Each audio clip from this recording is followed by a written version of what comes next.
May tumalsik siya sa mukha ko. Hello mga akla. So, na-try nyo na ba to? At ay nakita akong video na ginamit to for lids, cheeks, and syempre, pang lips talaga to. Magugulat ka dahil tattoo lipstick daw siya pero hindi siya usually lipstick na makikita nyo or usually lipstick na ginagamit natin. By the way, nabuksan ko na pala to. Wala pa akong kahit na kahit ekan sa aking face. Nilagyan ko lang ng hairspray ang aking kilay. And meron tong 20 pieces sa loob.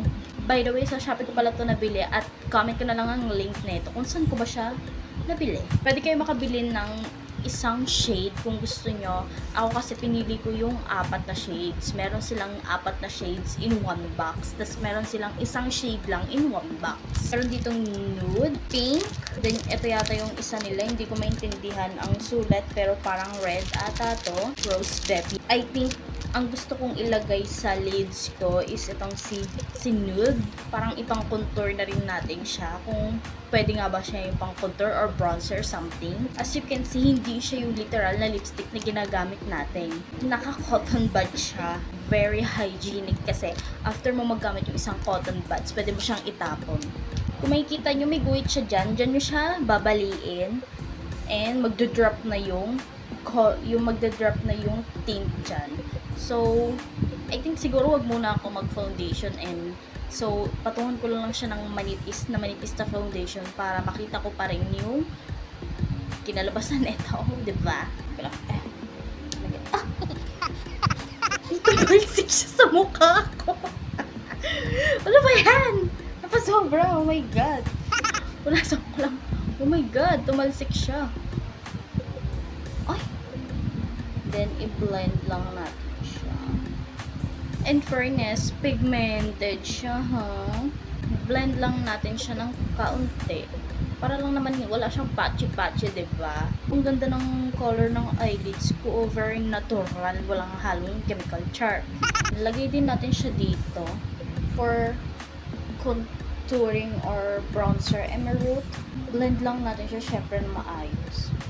Ay, pwede. Oh, kailangan mo lang talaga siyang i-blend ng maayos. Try kaya natin i-nose contour, no?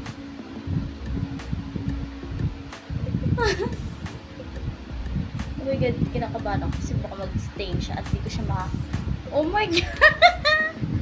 Nag-stain na nga. Nag-stain na nga siya. O yan? Nag-stain na nga siya, di ba? Itong pink ang gamitin ko para sa aking blush. Kita niyo ba yung pigment? Siyempre, kailangan natin blend ng maayos yan. Ay! Ang natural niyang tignan sa skin. Oh my god. Kung gusto niyo ng very, very natural, parang sinampal lang kayo, yan, pwede niyo yan gamitin, oh. Oh, kita niyo yung difference. Dito ang pale kasi wala pa siyang blush.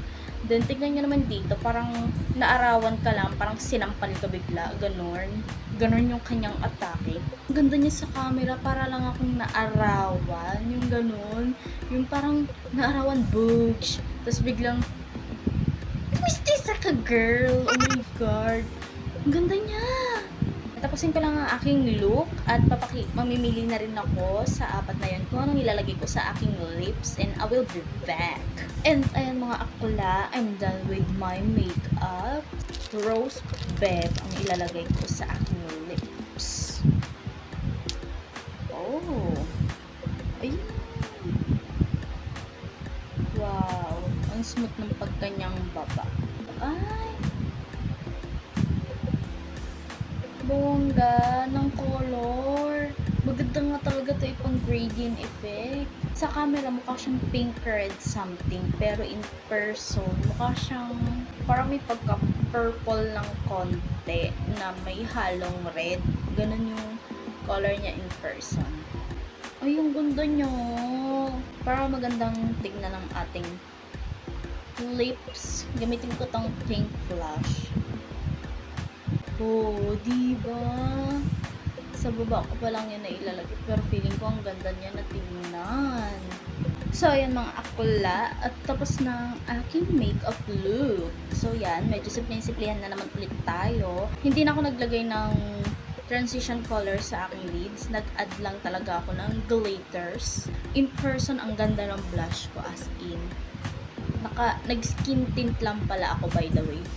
Ang ganda talaga ng blush in person, pero bakit hindi talaga nakikita sa camera? Nakikita ko siya, hindi siya halata sa camera, pero in person, ang ganda niya, mukha ka lang talaga ding naarawan, pisngi mo is namula.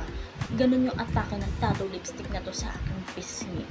Ang ganda ng shade na tong Rose Bev sa lips. In person ha, may pagka purple pink siya, purple pink red, something ganun. Yung comment ko ang link na to sa comment section. Magpabudol ka na rin katulad ko na nabudol lang din. At syempre huwag niyo mong kalimutan na mag-like and share niyo na rin tong video na to. Follow niyo na rin ako. Yun lang. Bye!